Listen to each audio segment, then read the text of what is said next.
ঢালিউডে glamorous নায়িকার অভাব কোনোদিনই ছিল না, কিন্তু গত 2 দশকেও কেন আমাদের ফিল্ম ইন্ডাস্ট্রি দ্বিতীয় কোনো শাবনূর পেল না? কি এমন জাদু ছিল তার ওই মায়াবী চোখের ইশারায় আর ঠোঁটের কোণের এক চিলতে হাসিতে?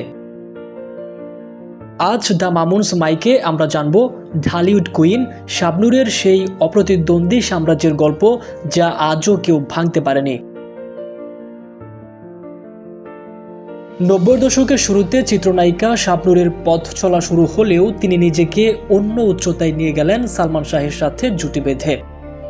সালমান শাবনূর জুটি মানেই ছিল সিনেমা হলগুলোতে দর্শকের উপচে পড়া ভিড়। তবে শাবনূরের আসল শক্তি কিন্তু শুধু বাহ্যিক সৌন্দর্য বা গ্ল্যামার ছিল না, ছিল তার অবিশ্বাস্য স্বাভাবিক অভিনয়। তিনি পর্দায় যখন হাসতেন পুরো সিনেমা হল হেসে উঠত, আর পর্দায় যখন তার চোখ দিয়ে জল গড়িয়ে পড়ত তখন হলের প্রতিটি দর্শকের বুক ফেটে কান্না আসত। চরিত্রের ভেতর এমন অবলীলায় মিশে যাওয়ার ক্ষমতা ঢালিউডে খুব কম অভিনেত্রীরই দেখা গেছে। সাধারণত অনেক নায়িকাই নির্দিষ্ট কোনো নায়কের সাথে জুটি বেঁধে জনপ্রিয় হন, কিন্তু শাবনূর ছিলেন অনন্য।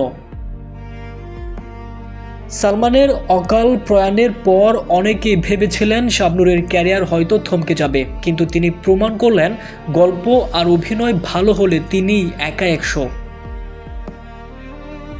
রিয়াজের সাথে শ্বশুরবাড়ি জিন্দাবাদ কিংবা শাকিব খানের সাথে নয়ন ভরা জল, যার সাথে তিনি স্ক্রিন শেয়ার করেছেন, সেই জুটি ব্লকবাস্টার হিট হয়েছে। শাবনূরের অভিনয়ের সবচেয়ে বড় বৈশিষ্ট্য ছিল তার চরিত্রের বৈচিত্র্য। একদিকে যেমন তিনি চাকর সিনেমায় একরোখা ধনী ঘরের জেদি মেয়ের চরিত্রে অভিনয় করেছেন, অন্যদিকে 2 নয়নের আলো সিনেমায় একজন অন্ধ মেয়ের চরিত্রে তার অভিনয় দর্শকদের চোখের জল ধরে রাখতে দেয়নি। মেলোড্রামা হোক কিংবা নিখাদ কমেডি, সবখানেই তিনি ছিলেন অতুলনীয়। অভিনয়ে অসামান্য অবদানের জন্য তিনি পেয়েছেন জাতীয় চলচ্চিত্র পুরস্কার সহ মেরিল প্রথম আলো পুরস্কারের রেকর্ড সংখ্যক স্বীকৃতি। আজ তিনি রূপালী পর্দা থেকে দূরে সুদূর অস্ট্রেলিয়ায় প্রবাসী জীবন কাটাচ্ছেন। বহু বছর পর্দায় নতুন কোনো সিনেমা নেই আগের সেই ব্যস্ততা, অথচ আজও এফডিসির বাতাসে তার নাম ঘুরে বেড়ায়।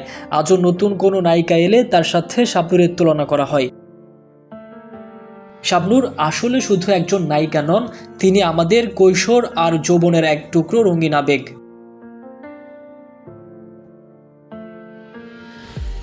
দর্শক, ভিডিওটি কেমন হয়েছে অবশ্যই জানাবেন। এরকম ভিডিও আরও পেতে চাইলে অবশ্যই কমেন্টে জানাবেন এবং চ্যানেলটি সাবস্ক্রাইব করে ভিডিওটি শেয়ার করে লাইক দিয়ে সাথে থাকবেন।